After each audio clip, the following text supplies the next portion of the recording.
First time ನಾನು first sitting ಅಲ್ಲೇ half an hour ಧ್ಯಾನದಲ್ಲಿ ಹೋಗ್ಬಿಟ್ಟಿದ್ದೀನಿ. ಅವಾಗ ನನಗೆ ಒಂದು ಬ್ರಹ್ಮಾನಂದ ಅಂತಕ್ಕಂಥ ಸಿಕ್ತು. ಇದು ಎಲ್ಲೂ ನನಗೆ ಇದಕ್ಕೆ ಮುಂಚೆನೂ ಅನುಭವ ಇದ್ದಿಲ್ಲ. ಸೊ ಅಲ್ಲಿಂದ ಶುರುವಾಯ್ತು. ಅವ್ರು ಫಸ್ಟ್ ಭೇಟಿ ಮಾಡಿದೆ. ಫಸ್ಟ್ ಭೇಟಿ ಮಾಡಿದ ತಕ್ಷಣನೇ ಅವರು ನನ್ನ ಕಡೆ ನೋಡಿದ್ರು. ನನ್ನ ಕಡೆ ನೋಡಿದ ತಕ್ಷಣ ಐ ಕಾಂಟ್ಯಾಕ್ಟ್ ಆಗಿ ಅವರಿಂದ ಏನೋ ನನಗೆ ಆ ಒಂದು ಆ ಕಣ್ಣಿನಿಂದ ಕಣ್ಣಿನ ಎನರ್ಜಿ ಬಂದು ಎಂಟರ್ ಆದಂಗೆ ಆಯ್ತು ನನಗೆ. ಆ ಅನುಭವ ಆಯ್ತು ಅವತ್ತು ಫಸ್ಟ್ ಟೈಮ್ ನೋಡಿದಾಗ. ಮತ್ತೆ ಅವರು ಶೇಕ್ ಹ್ಯಾಂಡ್ ಕೊಟ್ರು. ಶೇಕ್ ಹ್ಯಾಂಡ್ ಕೊಡೋ ಟೈಮಲ್ಲಿ ನಾನು ಹೇಳಿದೆ, ಇಲ್ಲ ಸರ್, ನಾನು ಧ್ಯಾನಕ್ಕೋಸ್ಕರ ಬಂದಿದ್ದೀನಿ, ಧ್ಯಾನ ನನಗೆ ಗೊತ್ತಿಲ್ಲ, ಇದೇ ಫಸ್ಟ್ ಟೈಮ್ ಧ್ಯಾನ ಕಲಿತಿರೋದು ಅಂತಂದಾಗ ಅವ್ರೇನ್ ಹೇಳ್ಬೇಕು, ಧ್ಯಾನ ಕಲೀಲಿಕ್ಕೆ ಬಂದಿಲ್ಲ ನೀನು, ಧ್ಯಾನ ಪ್ರಚಾರ ಮಾಡ್ಲಿಕ್ಕೆ ಬಂದಿರೋದು ಈ ಜನ್ಮದಲ್ಲಿ. ನೀನು ಆಲ್ರೆಡಿ ಗತ ಜನ್ಮಗಳಲ್ಲಿ ನೀನು ಆಲ್ರೆಡಿ ಈ ಸಾಧನೆ ಮಾಡಿದ್ಯಾ ಅಂತ ಹೇಳಿದ್ರು.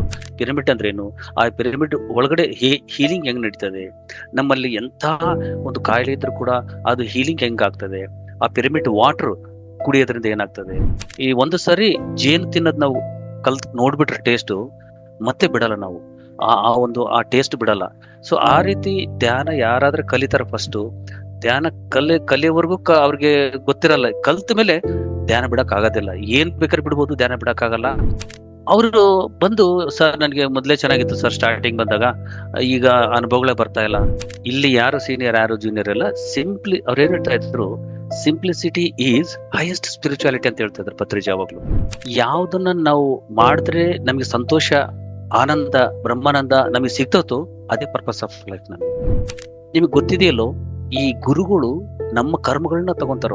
ಈ ಗುರು ಸಾಂಗತ್ಯ ನಾವು ಮಾಡಿದಾಗ, ಅವ್ರ ಜೊತೆ ಕುತ್ಕೊಂಡು ಧ್ಯಾನ ಮಾಡಿದಾಗ ಎಲ್ಲ portals access ಆಗ್ಬಿಡ್ತವೆ. Astral masters connect ಆಗಿ ಯಾರ್ಯಾರಿಗೆ ಏನ್ ಬೇಕು ಅಸ್ಟ್ರಲ್ ಸರ್ಜರಿ ನಡೀತೆ. ಅಲ್ಲಿರ್ತಕ್ಕಂಥವ್ರಿಗೆ ಕೆಲವ್ರಿಗೆಲ್ಲ ಈ ಯಾರೋ ಡಾಕ್ಟರ್ ಸರ್ಜರಿ ಮಾಡೋದಲ್ಲ, ಅವರೇ ಬಂದು, ಎಷ್ಟೋ ಉದಾಹರಣೆಗಳಿದೆ, ಎಕ್ಸಾಂಪಲ್ಸ್ ಎಲ್ಲ ನಮಗೆ ನಮ್ಮ ಎಕ್ಸ್ಪೀರಿಯನ್ಸ್ ಎಲ್ಲ ಎಲ್ಲರ ಹತ್ರ ಕೇಳಿದ್ವಿ. ಅವ್ರಿಗೆ ಬ್ರೈನ್ ಟ್ಯೂಮರ್ ಇರೋದು ಕೂಡ ಬಂದು ಅಸ್ಟ್ರಲ್ ಮಾಸ್ಟರ್ಸ್ ಬಂದು ಸರ್ಜರಿ ಮಾಡಿ ಹೋಗಿದ್ದಾರೆ. ಪತ್ರಿ ಸರ್ ಇದಕ್ಕಿದ್ದಂಗೆ ಅವರು ಬಾಡಿ ವಿಕೆಟ್ ಮಾಡಿ ತುಂಬಾ ಜನಕ್ಕೆ ಡೌಟ್ ಶುರುವಾಯ್ತು. 2095 ಅವರು ಇರ್ತಾ ಇದ್ರು, ಅಲ್ಲಿವರೆಗೆ ಇರ್ತೀನಿ ಅಂತ ಹೇಳಿದ್ರು, ಇಷ್ಟು ಬೇಗ ಯಾಕೆ ಹೋದ್ರು?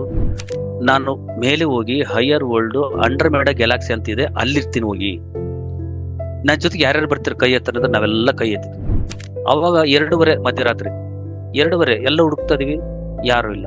ಆಮೇಲೆ ಏನಾಯ್ತು ಅಂತ ಗೊತ್ತಿಲ್ಲ, ಹಂಗೆ ಹೋಗ್ತಾ ಇದ್ವಿ, ಯಾರೋ ಇಬ್ರು ಬಂದ್ರು ಬೈಕಲ್ಲಿ.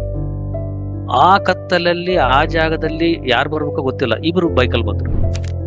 ಹಾಗಾಗಿ ಈ ಧ್ಯಾನ ಅಂತಕ್ಕಂಥದ್ದು ಪ್ರತಿಯೊಬ್ಬರು ಮಾಡ್ಲೇಬೇಕು, ಪ್ರತಿಯೊಬ್ಬರಿಗೆ ಹೇಳ್ಕೊಡ್ಬೇಕು. It is mandatory.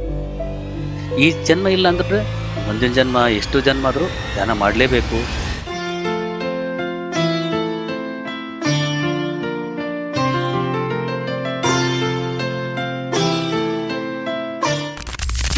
ನೀವೀಗ ಗ್ರ್ಯಾಂಡ್ ಮಾಸ್ಟರ್ ಆಗಿ ಬೆಳೆದಿದ್ದೀರಾ.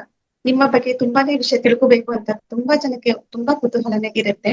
ಮೊದ್ಲು ನೀವು ನಿಮ್ಮ ಬಾಲ್ಯದ ಜೀವನದ ಬಗ್ಗೆ ನಮ್ಗೆಲ್ಲ ತಿಳಿಸ್ಕೊಡಿದ್ದಾರೆ. ಯಾವ ತರ ನೀವು, ನಿಮ್ದು ನಾರ್ಮಲ್ ನಮ್ಮ ಎಲ್ರಿಗೂ ಹೇಗಿರುತ್ತೆ ಹಾಗಿತ್ತ, ಅಥವಾ ಎನಿಥಿಂಗ್ ಎಕ್ಸ್ಟ್ರಾರ್ಡಿನರಿ ಆಗಿತ್ತ ಅಂತ ಹೇಗಿತ್ತು ತಿಳ್ಕೋಬೇಕು ಅಂತ.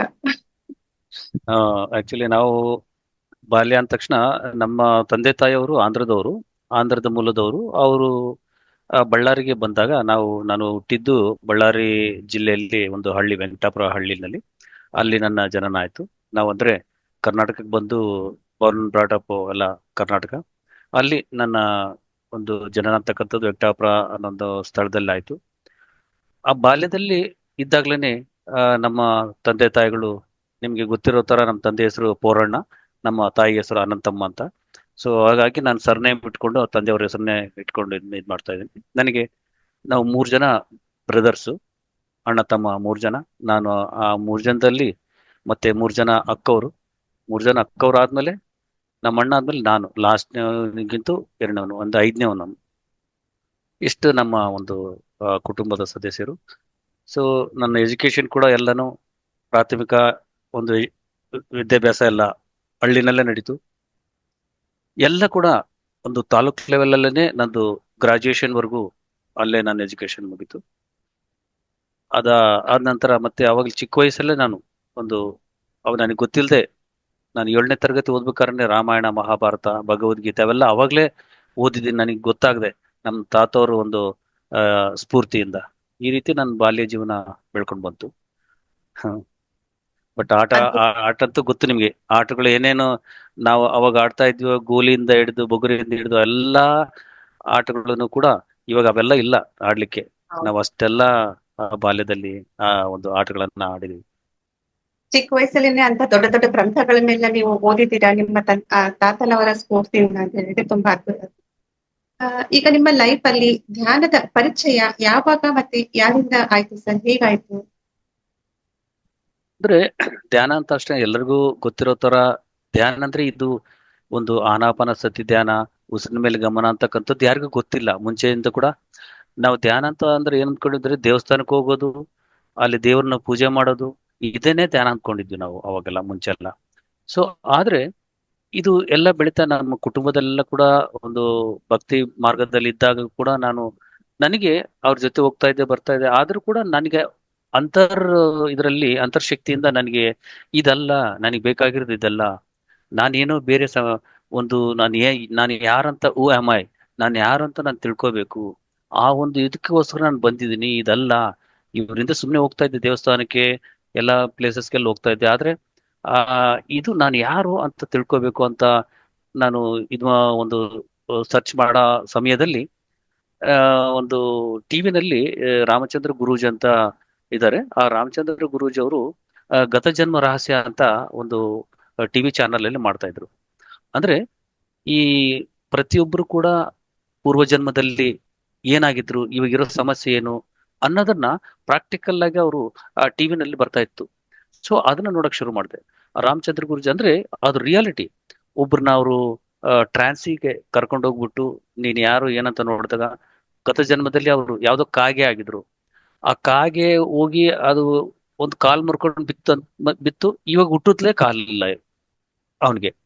ಆಮೇಲೆ ಒಂದು ಕರಡಿ ಆಗಿದ್ದ, ಕರಡಿ ಆದಾಗ ಕರಡಿಗೆ ಏನ್ ತೊಂದರೆ ಇತ್ತು ಅಂದ್ರೆ ಇವೆಲ್ಲ ಕೂಡ ಅನುಭವಪೂರ್ವಕವಾಗಿ ಕೇಳ್ತಾ ಕೇಳ್ತಾ ಕೇಳ್ತಾ ಹೋದಾಗ ನನಗೆ ಅಂದ್ರೆ ಗತ ಜನ್ಮಗಳು ನಾನು ಇದೊಂದೇ ಜನ್ಮ ಅಂದ್ಕೊಂಡಿದ್ದೆ, ಮತ್ತೆ ಜನ್ಮ ಇಲ್ಲ ಅಂತ.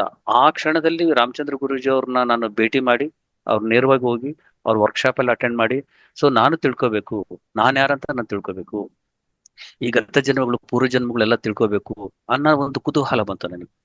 ಆಮೇಲೆ ಅವರು ಎಲ್ಲ ಅದರಲ್ಲಿ ಕೂಡ ನಾನು ಸರ್ಟಿಫೈಡ್ ಕೋರ್ಸ್ ಮಾಡಿದ್ದೀನಿ, ಪಾಸ್ಟ್ ಲೈಫ್ ರೆಗ್ರೆಷನ್, ಸೆಲ್ಫ್ ಹಿಪ್ನಾಸಿಸ್, ಮತ್ತೆ ಆ ಇದೆಲ್ಲ ಅವ್ರ ಜೊತೆ ಒಂದು 3 ಕ್ಲಾಸ್ಗಳು ಸರ್ಟಿಫೈಡ್ ಕೋರ್ಸ್ ಮಾಡಿದೆ. ಬಟ್ ಆದ್ರೂ ಕೂಡ ನಾನು ಇವಾಗ ಯಾರಿಗೂ ಪಾಸ್ಟ್ ಲೈಫ್ ರೆಗ್ರೆಷನ್ ಆ ತರ ಎಲ್ಲ ಮಾಡಲ್ಲ. ಬಟ್ ಏನಂದ್ರೆ ಅವರೇ ಹೆಂಗೆ ನೋಡ್ಕೋಬಹುದು ಅಂತಕ್ಕಂಥದ್ದನ್ನ ನಾನು ಆ ಯಾಕಂದ್ರೆ ರಾಮಚಂದ್ರ ಗುರೂಜಿ ಅವರು ನಮ್ಗೆಲ್ಲ ಹೇಳ್ಕೊಟ್ರು ಕೂಡ ಅದು ಸ್ವಲ್ಪ ಕಮರ್ಷಿಯಲ್ ಇತ್ತು. ಸೊ ಅದಾದ್ರಿಂದ ಆ ಕಮರ್ಷಿಯಲ್ ನನಗೆ ಇಷ್ಟ ಇಲ್ಲ ಈ PSS ಮೂಮೆಂಟ್ ಬಂದ್ಮೇಲೆ. ಸೊ ಬೇರೆಯವ್ರಿಗೆ ಅವ್ರಿಗೆ ನಾಲೆಡ್ಜ್ ಕೊಡ್ಬೋದೇ ಹೊರತು ಆ ರೀತಿ ಅವರಿಂದ ನಾನು ಈ ಒಂದು ಇದಕ್ಕೆ ಬಂದು ಧ್ಯಾನ ಅಲ್ಲ, ಆಧ್ಯಾತ್ಮಿಕಕ್ಕೆ ಬಂದು ಈಗ ಫಸ್ಟ್ ಆಧ್ಯಾತ್ಮಿಕ ಗುರು ಅಂತ ಹೇಳ್ಬೋದು ರಾಮಚಂದ್ರ ಗುರೂಜಿ ಅವರು. ಮತ್ತೆ ಅವ್ರು ಏನ್ ಮಾಡ್ತಾರೆ, ಒಂದು ವರ್ಕ್ಶಾಪ್ ಇಟ್ಟರು, 3 days ವರ್ಕ್ಶಾಪ್. ಅದು ಪಿರಮಿಡ್ ವ್ಯಾಲಿಯಲ್ಲೇ ಇಟ್ಟಿದ್ದಾರೆ. ಪಿರಮಿಡ್ ನಾನು ಪಿರಮಿಡ್ ವ್ಯಾಲಿ ಎಲ್ಲಿದೆ ಗೊತ್ತಿಲ್ಲ, ಆ ಪಿರಮಿಡ್ ವ್ಯಾಲಿನಲ್ಲಿ ಹೋಗಿ ಅಲ್ಲಿ ವರ್ಕ್ಶಾಪ್ ಇತ್ತು. ಅದೇ 3 ದಿನ ಹೇಳ್ದಲ್ಲ, ಸೆಲ್ಫ್ ಹಿಪ್ನಾಸಿಸ್, ಸೆಲ್ಫ್ ಹೀಲಿಂಗು, ಮತ್ತೆ ಫಾಸ್ಟ್ ಲೈಫ್ ರೆಗ್ರೆಷನ್.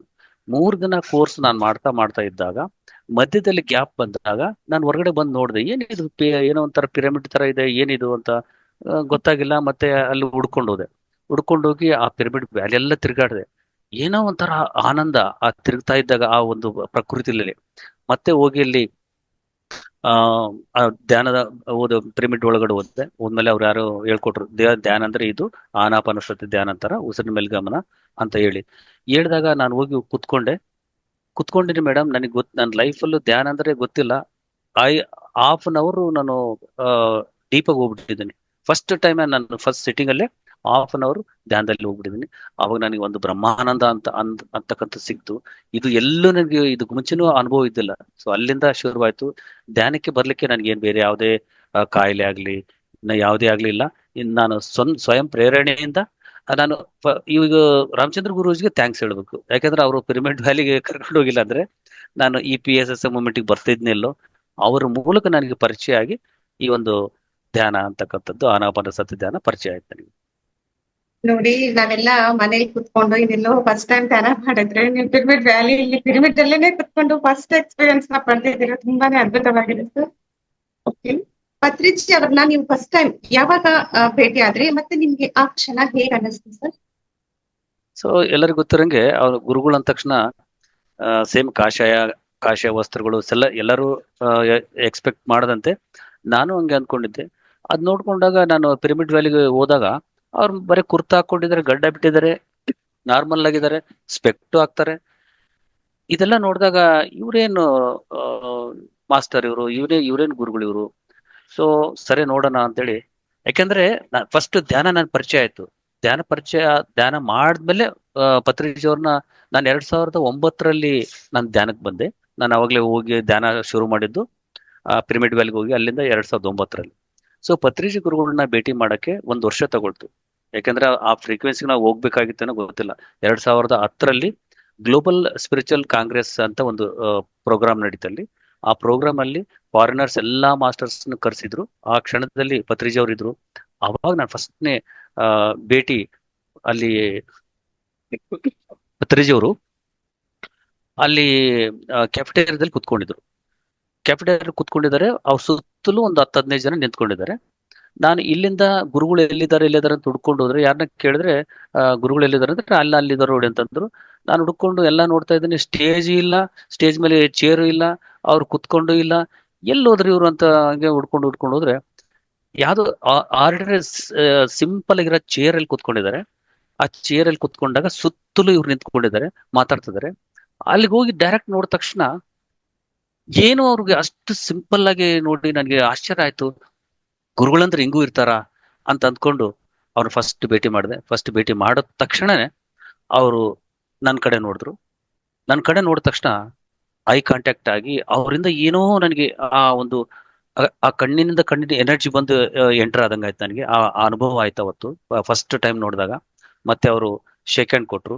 ಶೇಕ್ ಹ್ಯಾಂಡ್ ಕೊಡೋ ಟೈಮಲ್ಲಿ ನಾನು ಹೇಳಿದೆ, ಇಲ್ಲ ಸರ್, ನಾನು ಧ್ಯಾನಕ್ಕೋಸ್ಕರ ಬಂದಿದ್ದೀನಿ, ಧ್ಯಾನ ನನಗೆ ಗೊತ್ತಿಲ್ಲ, ಇದೇ ಫಸ್ಟ್ ಟೈಮ್ ಧ್ಯಾನ ಕಲಿತಿರೋದು ಅಂತಂದಾಗ ಅವ್ರೇನ್ ಹೇಳ್ಬೇಕು, ಧ್ಯಾನ ಕಲೀಲಿಕ್ಕೆ ಬಂದಿಲ್ಲ ನೀನು, ಧ್ಯಾನ ಪ್ರಚಾರ ಮಾಡ್ಲಿಕ್ಕೆ ಬಂದಿರೋದು ಈ ಜನ್ಮದಲ್ಲಿ. ನೀನು ಆಲ್ರೆಡಿ ಗತ ಜನ್ಮಗಳಲ್ಲಿ ನೀನು ಆಲ್ರೆಡಿ ಈ ಸಾಧನೆ ಮಾಡಿದ್ಯಾ ಅಂತ ಹೇಳಿದ್ರು. ನನಗೆ ಆಶ್ಚರ್ಯ ಆಯ್ತು. ನಾನು ಬಂದಿರೋದೇ ಇವಾಗ, ನಾನು ಈಗ ತಾನೇ ಬರ್ತಾ ಇದೀನಿ ಅಂದ್ರೆ ಅವ್ರು ಎಲ್ಲರ ಗತ ಜನ್ಮಗಳು ನೋಡ್ತಾರ. ಅವ್ರಿಗೆ ಗೊತ್ತಾಗುತ್ತೆ. ಅವ್ರು ಹೇಳ್ತಾ ಇದ್ರು, ಯಾರಾದ್ರೂ ಬಂದು ನಾನು ಶೇಕ್ ಹ್ಯಾಂಡ್ ಕೊಡ್ಬೇಕಂದ್ರೆ ಮಿನಿಮಮ್ 3-5 ಜನ್ಮಗಳು ಆಲ್ರೆಡಿ ಅವರು ಧ್ಯಾನಿಗಳಾಗಿರ್ಬೇಕು ಅಂತವ್ರು ಮಾತ್ರ ನನಗೆ ಶೇಕ್ ಹ್ಯಾಂಡ್ ಕೊಡಕ್ಕೆ ಇದೆ ಅಂತ. ಸೊ ಆ ರೀತಿಯ ಪರಿಚಯ ಆಗಿ ಅದು ಅದ್ಭುತವಾದ ಒಂದು ಒಡನಾಟ ಅವತ್ತಿಂದ ಶುರುವಾಯ್ತು. ತುಂಬಾನೇ ರೋಮಾಂಚನ ಅನಿಸ್ತಿತ್ತು ಸರ್, ನೀವು ಪತ್ರಿಜಿ ಜೊತೆ ನಿಮ್ಮ ಅನುಭವ ಹೇಳ್ಕೊಳ್ಳುವಾಗ. ನಿಜವಾಗ್ಲೂ ತುಂಬಾನೇ ಅದ್ಭುತವಾದ ಅನುಭವ. ಈಗ ಪಿರಮಿಡ್ ಶಕ್ತಿ ಬಗ್ಗೆ ನಿಮ್ಮ ಅನುಭವವನ್ನ ತಿಳಿಸಿ ಸರ್. ಫಸ್ಟ್ ಟೈಮ್ ನೀವು ಅಲ್ಲೇ ಮಾಡಿರ್ತೀರಾ ಧ್ಯಾನವನ್ನ. ಆ ಒಂದು ಎನರ್ಜಿ ಟವರ್ಸ್ ಅಂತಾನೆ ಹೇಳ್ತಾರೆ ಪಿರಮಿಡ್ಸ್ ಅಂದ್ರೆ. ನಿಮ್ಮ ಅನುಭವ ಹೇಗಿತ್ತು ಅಲ್ಲಿ ಧ್ಯಾನ ಮಾಡೋದು? ಸೊ ಪಿರಮಿಡ್ ಅನುಭವ ಅಂತಂದ್ರೆ ಅವತ್ತ ಅನುಭವ ನನಗೆ ಗೊತ್ತಾಯ್ತು. ಅದಾದ ನಂತರ ಮತ್ತೆ ನಾನು ಪಿರಮಿಡ್ ತಗೋಬೇಕು, ನಾನು ಪಿರಮಿಡ್ ಅಲ್ಲೇನೆ ಮಾಡ್ಬೇಕು ಅಂತ 2x2 ಪಿರಮಿಡ್ ಪರ್ಚೇಸ್ ಮಾಡಿದೆ. ನಾನು ಪರ್ಚೇಸ್ ಮಾಡ್ಕೊಂಡು ಅದನ್ನ ನಮ್ಮ ಮನೆಯಲ್ಲೇನೆ ಧ್ಯಾನ ಮಾಡ್ಕೊಂಡು ಶುರು ಮಾಡಿದೆ. ಅದು ಶುರು ಮಾಡಿದ ತಕ್ಷಣ ಈ ಪಿರಮಿಡ್ ಅಂತಕ್ಕಂಥದ್ದು ಎಲ್ಲರಿಗೂ ಇದು ಸೇರ್ಬೇಕು, ಇದು ನಾಲೆಡ್ಜ್ ಅಂತಕ್ಕಂಥದ್ದನ್ನ. ಆಮೇಲೆ ಏನ್ ಮಾಡಿದೆ, ನಮ್ಮ ಸ್ವಂತ ಊರು ವೆಂಕಟಾಪುರ ಅಂತ ಹೇಳಿದ್ವಲ್ಲ, ಆ ವೆಂಕಟಾಪುರದಲ್ಲಿನೇ ಮತ್ತೆ ನಾನು ನೆಕ್ಸ್ಟ್ ಅದರ ಅನುಭವ ಎಲ್ಲ ಹೇಳ್ತೀನಿ. ಅಲ್ಲಿ ಒಂದು ಪಿರಮಿಡ್ ನಿರ್ಮಾಣ ಮಾಡಿದ್ವಿ. ಸೊ ಊರಲ್ಲಿನೇ ನಿರ್ಮಾಣ ಮಾಡಿ ಊರಿನ ಜನ ಎಲ್ಲ ಅಲ್ಲಿ ಹೋಗಿ ಧ್ಯಾನ ಮಾಡ್ಬೇಕು ಅಂತಕ್ಕಂಥದ್ದನ್ನ, ಅದು ಇಂಟ್ಯೂಷನ್ ಬಂದು ಅದಕ್ಕೆ ಸುಮಾರು ಜನ ಸಪೋರ್ಟ್ ಇಂದ. ಯಾಕೆಂದ್ರೆ ಪಿರಮಿಡ್ ಎನರ್ಜಿ ಅಂತಕ್ಕಂಥದ್ದು, ನಾನು ಒಂದು ಪಿರಮಿಡ್ ಬಗ್ಗೆನೇ ಡೀಟೇಲ್ ಒಂದು ಕ್ಲಾಸ್ ಹೇಳಿದ್ದೀನಿ. ಅದರಲ್ಲಿ ಪಿರಮಿಡ್ ಅಂದ್ರೆ ಏನು, ಆ ಪಿರಮಿಡ್ ಒಳಗಡೆ ಹೀಲಿಂಗ್ ಹೆಂಗ್ ನಡೀತದೆ, ನಮ್ಮಲ್ಲಿ ಎಂತ ಒಂದು ಕಾಯಿಲೆ ಇದ್ರೂ ಕೂಡ ಅದು ಹೀಲಿಂಗ್ ಹೆಂಗ್ ಆಗ್ತದೆ, ಆ ಪಿರಮಿಡ್ ವಾಟರ್ ಕುಡಿಯೋದ್ರಿಂದ ಏನಾಗ್ತದೆ, ಪ್ರತಿಯೊಂದು ಪಿರಮಿಡ್ ಇಂದ ಇಂಥದಿಲ್ಲ ಅಂತಲ್ಲ, ಎಲ್ಲಾ ನಮ್ಗೆ ಕ್ಲಿಯರ್ ಮಾಡ್ಕೊಬಿಡೋದು ಅಂತ ನನ್ನ ಅನುಭವ ಮೂಲಕ ಪಿರಮಿಡ್ ನ ಮನೆಯಲ್ಲಿ ಇಟ್ಕೊಂಡು, ಮನೇಲಿ ಮತ್ತೆ ಎಲ್ರಿಗೂ ಪಿರಮಿಡ್ ಎಲ್ಲೇನ ಯಾರಾದ್ರೂ ಭೇಟಿ ಆದಾಗ ಅವ್ರಿಗೆ ಪಿರಮಿಡ್ ಗಿಫ್ಟ್ ಆಗಿ ಕೊಡೋದು. ಈ ರೀತಿ ಆ ಪಿರಮಿಡ್ ಅದ್ಭುತವಾದ ಶಕ್ತಿನ ಎಲ್ರಿಗೂ ಕೊಡ್ಬೇಕಂತ ಇದಾಗಿ ಅದು ಪಿರಮಿಡ್ ಕೂಡ ನಾವು ನಿರ್ಮಾಣ ಮಾಡಿದ್ವಿ ನಮ್ಮೂರಲ್ಲಿ. ಇದು ಸರಿ ಬಂದು ಇನಾಗ್ರೇಷನ್ ಮಾಡಿದ್ದು ಅವರಲ್ಲಿ ನಮ್ಮೂರಲ್ಲಿ, ಅದು 2017ರಲ್ಲಿ. ಪಿರಮಿಡ್ ಶಕ್ತಿ ಅರಿತ ತಕ್ಷಣ ನೀವು ಪಿರಮಿಡ್ ಕಟ್ಟಿಸ್ಬಿಟ್ರಿ. ಸೋ ಗ್ರೇಟ್ ಮಾಸ್ಟರ್ ನೀವು. ಅಷ್ಟಕ್ಕೆ ಬಿಟ್ಟಿಲ್ಲ, ಮತ್ತೆ ಪಿರಮಿಡ್ ಕ್ಯಾಪ್ಸ್ ಗಳನ್ನು ಕೂಡ ನೀವು ಚಾರಿಟಿ ಮಾಡಿದೀರಾ. Super super sir. ನೆಕ್ಸ್ಟ್, ಧ್ಯಾನ ಪ್ರಾರಂಭಿಸಿದ ಪ್ರಾಥಮಿಕ ಹಂತದಲ್ಲಿ ತುಂಬಾ ಜನ ಒಳ್ಳೊಳ್ಳೆ ಅನುಭವಗಳನ್ನ ಪಡೀತಾರೆ. ಮುಂದೆ ಏನಾಗುತ್ತೆ ಅಂದ್ರೆ ತುಂಬಾ ಪರೀಕ್ಷೆಗಳನ್ನ ಅವರು ಎದುರಿಸಬೇಕಾದಂತಹ ಸಂದರ್ಭ ಬರುತ್ತೆ. ಭಯ ಮತ್ತೆ ಗೊಂದಲಕ್ಕೂ ಕೂಡ ಒಳಗಾಗುವಂತ ಪರಿಸ್ಥಿತಿ ಬರುತ್ತೆ. ಅಂತವರಿಗೆ ನಿಮ್ಮ ಒಂದು ಸ್ವಯಂ ಅನುಭವವನ್ನ ನೀವು ಸ್ವಲ್ಪ ಶೇರ್ ಮಾಡ್ಕೊಳ್ತೀರಾ ಸರ್? ಈಗ ನೀವ್ ಯಾಕಂದ್ರೆ ಯಾವ್ಯಾವ ಇಲ್ಲಿ ರೀತಿ ಸಮಸ್ಯೆ ಆ, ಎದುರಿಸಿರ್ತೀರಾ ಯಾಕಂದ್ರೆ ಸರ್? ಯಾರೇ ಧ್ಯಾನಕ್ಕೆ ಬರ್ಲಿ ಹೊಸರಲ್ಲಿ, ಈ ಧ್ಯಾನಕ್ಕೆ ಬಂದ ತಕ್ಷಣ ಏನಾಗುತ್ತಂದ್ರೆ, ಈ ಒಂದು ಸರಿ ಜೇನು ತಿನ್ನೋದ್ ನಾವು ಕಲ್ತ್ ನೋಡ್ಬಿಟ್ರೆ ಟೇಸ್ಟ್ ಮತ್ತೆ ಬಿಡಲ್ಲ ನಾವು. ಆ ಟೇಸ್ಟ್ ಬಿಡಲ್ಲ. ಸೊ ಆ ರೀತಿ ಧ್ಯಾನ ಯಾರಾದ್ರೂ ಕಲಿತಾರ ಫಸ್ಟ್, ಧ್ಯಾನ ಕಲಿಯೋವರೆಗೂ ಅವ್ರಿಗೆ ಗೊತ್ತಿರಲ್ಲ. ಕಲ್ತ ಮೇಲೆ ಧ್ಯಾನ ಬಿಡಕ್ ಆಗೋದಿಲ್ಲ. ಏನ್ ಬೇಕಾದ್ರೆ ಬಿಡ್ಬೋದು, ಧ್ಯಾನ ಬಿಡಕ್ ಆಗಲ್ಲ. ಅದ್ರಲ್ಲಿ ಅಷ್ಟು ಆನಂದ ಅನುಭವಿಸ್ತಿರ್ತಾರೆ. ಆದ್ರೆ ಧ್ಯಾನಕ್ಕೆ ಹೊಸ್ದಾಗಿ ಬಂದಿರೋರ್ಗೆ ಕೆಲವು ಅನುಭವಗಳಾಗ್ತದೆ. ಕಲರ್ಸ್ ಕಾಣೋದು ಆಗ್ಬೋದು, ಬೇರೆ ಏನೋ ವಿಷನ್ಸ್ ಕಾಣೋದಾಗಿರ್ಬೋದು, ಅವರು ಮತ್ತೆ ಗತ ಜನ್ಮ ನೋಡ್ಕೋಬಹುದು, ಥರ್ಡ್ ಐ ಓಪನ್ ಆಗಿರ್ಬೋದು. ನಾನಾ ತರ ಅನುಭವಗಳು ಅವ್ರಿಗೆ ಆಗ್ತಾ ಇರುತ್ತೆ. ಅನುಭವ ಆಗ್ತಾ ಆಗ್ತಾ ಕೆಲವು ದಿನ ಆದ ತಕ್ಷಣ ಅನುಭವಗಳು ಬರಲ್ಲ. ಅವರು ಬಂದು, ಸರ್ ನನಗೆ ಮೊದಲೇ ಚೆನ್ನಾಗಿತ್ತು ಸರ್ ಸ್ಟಾರ್ಟಿಂಗ್ ಬಂದಾಗ, ಈಗ ಅನುಭವಗಳೇ ಬರ್ತಾ ಇಲ್ಲ. ಈಗ ಮಕ್ಕಳು ಅಳ್ತಾ ಇರ್ತಾರಂತ ಚಾಕ್ಲೇಟ್ ಕೊಡ್ತಾರೆ. ಸ್ಟಾರ್ಟಿಂಗ್ ಚಾಕ್ಲೇಟ್ ಕೊಡ್ತಾರೆ, ಚಾಕ್ಲೇಟ್ ಕೊಟ್ರೆ ಆ ಮಕ್ಕಳು ಬರ್ತಾರಂತ.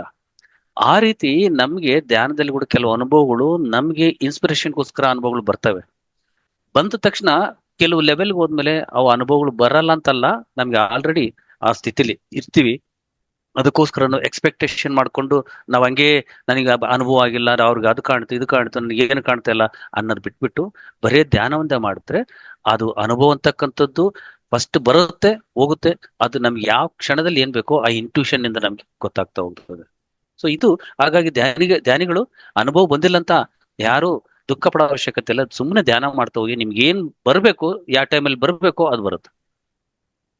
ಹೌದು. ಈಗ ನೀವು ಸಸ್ಯಾಹಾರಿಯಾಗಿ ಬದಲಾವಣೆ ಆದ್ಮೇಲೆ ನಿಮ್ಮಲ್ಲಿ ಆದಂತಹ ಬದಲಾವಣೆ ಏನೇನ್ ಎಕ್ಸ್ಪೀರಿಯನ್ಸ್ ಆಯ್ತು ಅದನ್ನ ಸ್ವಲ್ಪ ತಿಳಿಸ್ತೀರಿ ಸರ್? ಅಂದ್ರೆ ಅಲ್ಲಿ ಏನಾಯ್ತು, ಫಸ್ಟ್ ನಾನ್ ವೆಜಿಟೇರಿಯನ್ ಫಸ್ಟ್. ಯಾವಾಗ ಧ್ಯಾನ ಮಾಡ್ತಾ ಮಾಡ್ತಾ ಹೋದು, ಅದು ಸಾಫ್ಟ್ವೇರ್ ಡಿಲೀಟ್ ಆಗ್ಬಿಡ್ತು ನಮ್ಗೆ. ಒಳಗಡೆ ಇರ್ತಕ್ಕಂಥ ಸಾಫ್ಟ್ವೇರ್ ಡಿಲೀಟ್ ಆಗಿ, ಅಂದ್ರೆ ಆಟೋಮೆಟಿಕ್ ಆಗಿ ನೋಡಿ, ಯಾರಿಗೇ ಆಗ್ಲಿ ಯಾರಾದ್ರೂ ಬರ್ತಾರಲ್ಲ, ಫಸ್ಟ್ ಧ್ಯಾನ ಮಾಡಂತ ಹೇಳ್ಬೇಕು. ಅವರು ಮಾಂಸಾಹಾರಿಗಳು ಆದ್ರೂ ಕೂಡ ಅವ್ರಿಗೆ ನಾವು ಫಸ್ಟ್ ಹೇಳ್ಬೇಕಾದ್ದು, ಆಯ್ತು ನೀನು ನಿಧಾನದಾಗ ಬಿಡುವಂತೆ, ನೀನ್ ಧ್ಯಾನ ಮಾಡು ಫಸ್ಟ್ ಅಂತ ಹೇಳಿದಾಗ, ಧ್ಯಾನ ಮಾಡ್ತಾ ಮಾಡ್ತಾ ಮಾಡ್ತಾ ಇದ್ದಾಗ ಏನಾಗುತ್ತೆ ಅಂದ್ರೆ, ಯಾವ ಫೈಲ್ಸ್ ಇರ್ಬೇಕು ಇರ್ತವೆ, ಡಿಲೀಟ್ ಆಗೋ ತನ್ನಷ್ಟು ತಾನೇ ಡಿಲೀಟ್ ಆಗ್ತವೆ. ನಾವು ಮಾಡ್ಬೇಕಾದ ಧ್ಯಾನ ಒಂದೇ. ಇದೆ ಆಂಟಿವೈರಸ್ ಇದ್ದಂಗೆ. ಈ ಆಂಟಿವೈರಸ್ ಅಂತ ಧ್ಯಾನ ಅಂತದ್ ಹಾಕಿದ್ರೆ ಅವೆಲ್ಲ ಅನ್ವಾಂಟೆಡ್ ಫೈಲ್ಸ್ ಎಲ್ಲ ಡಿಲೀಟ್ ಆಗ್ತಾವಲ್ಲ, ಹಂಗೆ ಅನ್ವಾಂಟೆಡ್ ಇದೆಲ್ಲ ನಮ್ಮ ಆಲೋಚನೆಗಳು, ಕೋರಿಕೆಗಳೆಲ್ಲ ಹೋಗ್ಬಿಡ್ತವೆ. ಸೊ ಅದಕ್ಕೆ ಬಂದ ತಕ್ಷಣ ಇದರಲ್ಲಿ ನಾನು ಫಸ್ಟ್ ಅದಾದ ತಕ್ಷಣ, ನಾನು ಬದಲಾವಣೆ ಆದ ತಕ್ಷಣ ಇಡೀ ಫ್ಯಾಮಿಲಿಗೂ ಬದಲಾವಣೆ ಮಾಡಿದ್ವಿ. ಅದಾದ ತಕ್ಷಣ ಇವಾಗ ಶಾಖಾಹಾರ ರ್ಯಾಲಿಗಳಂತ ನಡೀತಾ ಇದೆ. ಮುಂಚೆ ವರಹಮೂರ್ತಿ ಸರ್ ಅಂತಿದ್ರು. ಆ ವರಹಮೂರ್ತಿ ಸರ್ ಇಂದನೇ ಅಲ್ಲಿಂದನೇ ಶುರುವಾಯಿತು ಈ ಶಾಖಾಹಾರ ರ್ಯಾಲಿಗಳಂತ. ಸೊ ಇದು ನಾವು ಕಲ್ತಿರೋದನ್ನ ಎಲ್ಲರಿಗೂ ತಲುಪಿಸ್ಬೇಕಂತ ಅವಾಗ್ಲೇನೆ, ಆ 2010, 11, 12 ಆ ಟೈಮಲ್ಲೇನೆ ವರಹಮೂರ್ತಿ ಸರ್ ಇದ್ರು. ಅವ್ರ ಜೊತೆ ಪ್ರತಿ ಒಂದೊಂದು ತಿಂಗಳು ಒಂದೊಂದು ಏರಿಯಾದಲ್ಲಿ ಆ ರ್ಯಾಲೀಸ್ ಹೋಗ್ತಾ ಇದ್ವಿ. ಅವಾಗ ಮಾಡಿರ್ತಕ್ಕಂಥ ರ್ಯಾಲೀಸ್ ಇವಾಗ ಕೂಡ ಎಲ್ಲಾ ಕಡೆ ರ್ಯಾಲಿ ನಡೆದ್ರು ಕೂಡ ನಾವು ಹೋಗಿ ಅದನ್ನ, ಅದು ವೆಜಿಟೇರಿಯನ್ ಒಂದು ಇಂಪಾರ್ಟೆನ್ಸ್, ಅದರಿಂದ ಏನೆಲ್ಲ ಆಗ್ತದೆ. ಸೊ ಯಾಕೆಂದ್ರೆ ಇಲ್ಲೆಲ್ಲ ನಿಮಗೆ ಗೊತ್ತಿದೆ, ನಾವು ಮಿನರಲ್ ಕಿಂಗ್ಡಮ್ ಇಂದ ಬಂದಿದೀವಿ, ಖನಿಜ ಸಾಮ್ರಾಜ್ಯ ಬಂದಿದೀವಿ, ಪ್ರಾಣಿ ಸಾಮ್ರಾಜ್ಯ, ಸಸ್ಯ ಸಾಮ್ರಾಜ್ಯ, ಹಂಗೆ ಎಲ್ಲವೂ ಕೂಡ ನಾವು ಮಾನವ ಸಾಮ್ರಾಜ್ಯಕ್ಕೆ ಬಂದ್ಮೇಲೆ ಅವೆಲ್ಲನೂ ನಾವು ನೋಡ್ಕೋಬೇಕು, ಅವಕ್ಕೆ ನಾವು ಪ್ರೊಟೆಕ್ಟ್ ಮಾಡಬೇಕು. So save the animals, save the earth ಅನ್ನೋ ಒಂದು ಇದ್ರ ಪ್ರಕಾರ ನಾವು ನಡಿಬೇಕು. ಸೊ ಅದು ನಾನು ಅಲ್ಲಿಂದನೇ ಇಂಪ್ಲಿಮೆಂಟ್ ಮಾಡ್ಕೊಂಡು ಎಲ್ಲ ಕಡೆ ಪ್ರಚಾರ ಮಾಡಕ್ಕೆ ಒಂದು ಶಾಖಾಹಾರ ರ್ಯಾಲಿನೆಲ್ಲ ಮಾಡ್ತಾ ಹೋದ್ವಿ.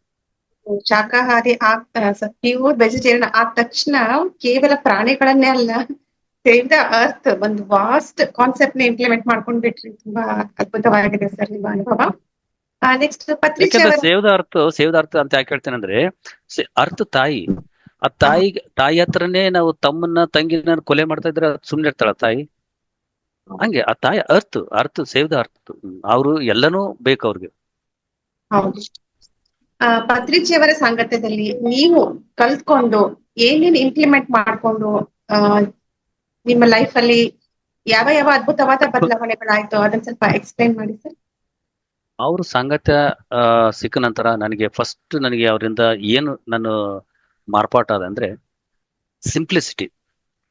ನಾನೇ ಗ್ರೇಟು, ನಾನು 25 ವರ್ಷ ಎಕ್ಸ್ಪೀರಿಯನ್ಸ್ ಐತೆ, ಅವ್ನ್ ಜೂನಿಯರು, ಇದನ್ನ ಫಸ್ಟ್ ಬಿಟ್ಬಿಟ್ಟೆ. ಇಲ್ಲಿ ಯಾರು ಸೀನಿಯರ್ ಯಾರು ಜೂನಿಯರ್ ಎಲ್ಲ, ಅವ್ರು ಏನ್ ಹೇಳ್ತಾ ಇದ್ರು, ಸಿಂಪ್ಲಿಸಿಟಿ ಈಸ್ ಹೈಯೆಸ್ಟ್ ಸ್ಪಿರಿಚುಯಾಲಿಟಿ ಅಂತ ಹೇಳ್ತಾ ಇದ್ರು ಪತ್ರಿಜಿ ಯಾವಾಗ್ಲು. ಆ ಒಂದು ಸಿಂಪ್ಲಿಸಿಟಿನ ನಾವು ಅಳವಡಿಸ್ಕೊಂಡು ನಾವು ಹಂಗೆ ಇರಬೇಕು, ಎಲ್ಲರ ಜೊತೆ ಹಂಗೆ ಬೆರಿಬೇಕು ಅಂತ ಅದನ್ನ ಕಲ್ತೆ. ಎರಡನೇದಾಗಿ ನಾನ್ ಕಲ್ತಿರ ಒಂದು ಜ್ಞಾನ ಆಗಿರ್ಬೋದು, ಧ್ಯಾನ ಆಗಿರ್ಬೋದು, ಇದನ್ನ ನನ್ನ ಹತ್ರ ಇಟ್ಕೋಬಾರ್ದು. ಅದಕ್ಕೆ ಅವಾಗ್ಲಿಂದಾನೇ ಶುರು ಮಾಡಿದೆ, ಕೋ ಕ್ರಿಯೇಟರ್ಸ್ ನ, ಸಹ ಸೃಷ್ಟಿಕರ್ತನ ತಯಾರು ಮಾಡಕ್ ಶುರು ಮಾಡಿದೆ. ಅಂದ್ರೆ ನಾನು ಇವಾಗ ಮಾಸ್ಟರ್ ಕ್ಲಾಸಸ್ ಹೇಳ್ತೀನಿ, ನನ್ನಂತ ಮಾಸ್ಟರ್ಗಳು ನೂರಾರು ಜನನ ಕ್ರಿಯೇಟ್ ಮಾಡ್ಬೇಕು. ನಾನು ಎಲ್ಲರಿಗೂ ಉರ್ದುಂಬಿಸ್ತೀನಿ, ನೀವು ಕ್ಲಾಸ್ ಮಾಡಿ, ಟಾಪಿಕ್ ಕೊಡ್ತೀನಿ, ಇದು ಕ್ಲಾಸ್ ಮಾಡಿ. ಎಷ್ಟು ಸುಮಾರು ಜನ ಅವ್ರ ಕ್ಲಾಸಸ್ ಮಾಡ್ತಾ ಇದಾರೆ ಆಲ್ರೆಡಿ.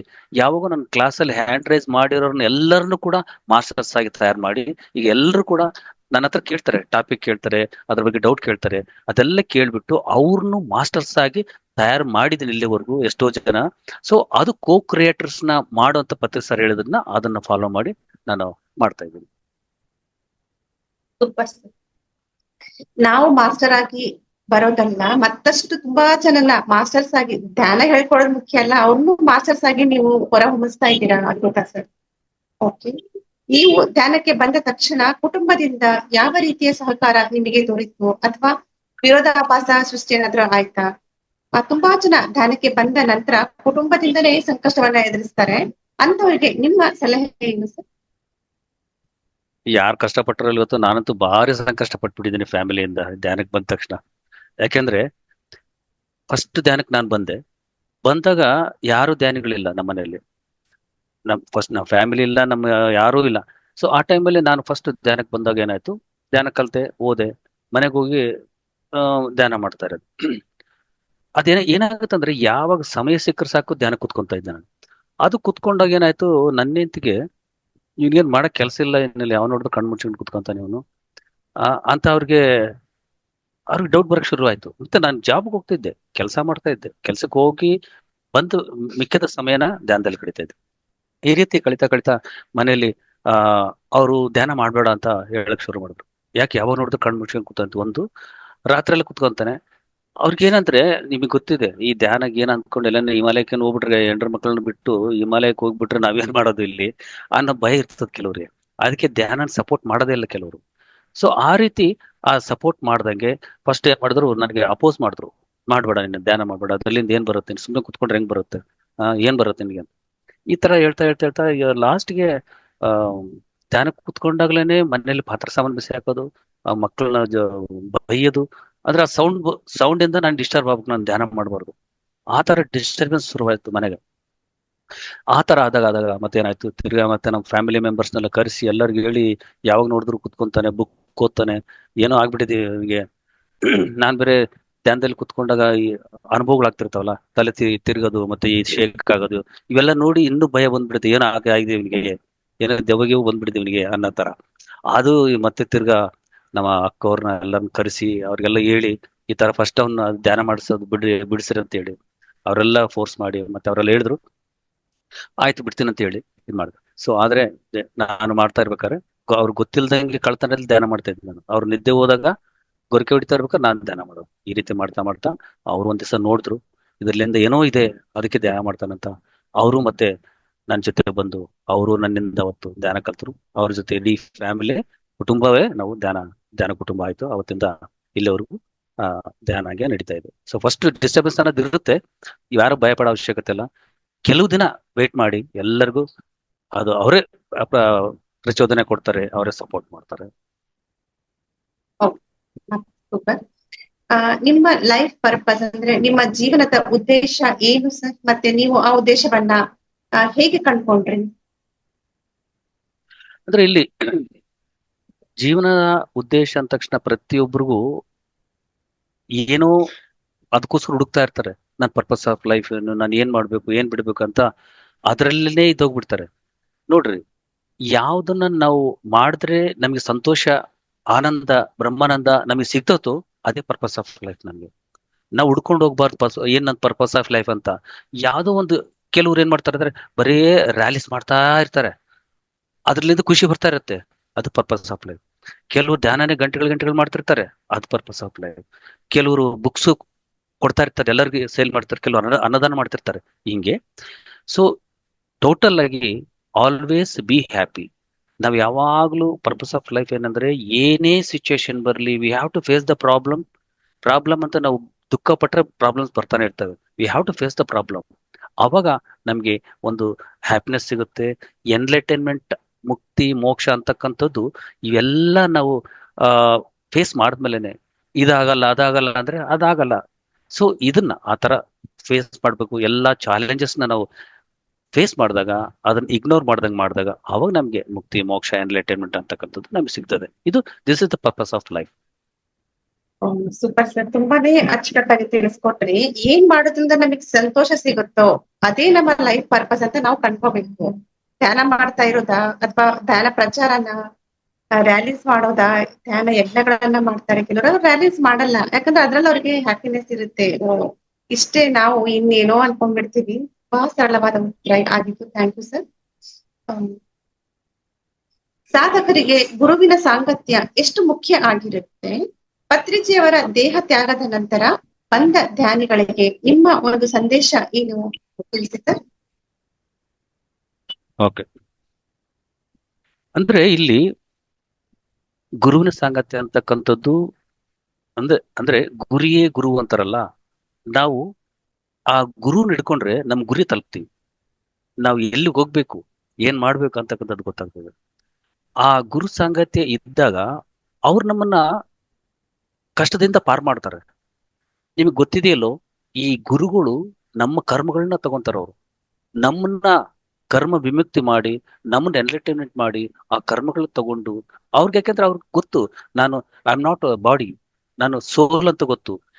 ಈ ರೀತಿ ಗುರು ಸಾಂಗತ್ಯ ನಾವು ಮಾಡಿದಾಗ, ಅವ್ರ ಜೊತೆ ಕುತ್ಕೊಂಡು ಧ್ಯಾನ ಮಾಡಿದಾಗ ಎಲ್ಲಾ ಪೋರ್ಟಲ್ಸ್ ಆಕ್ಸೆಸ್ ಆಗ್ಬಿಡ್ತವೆ.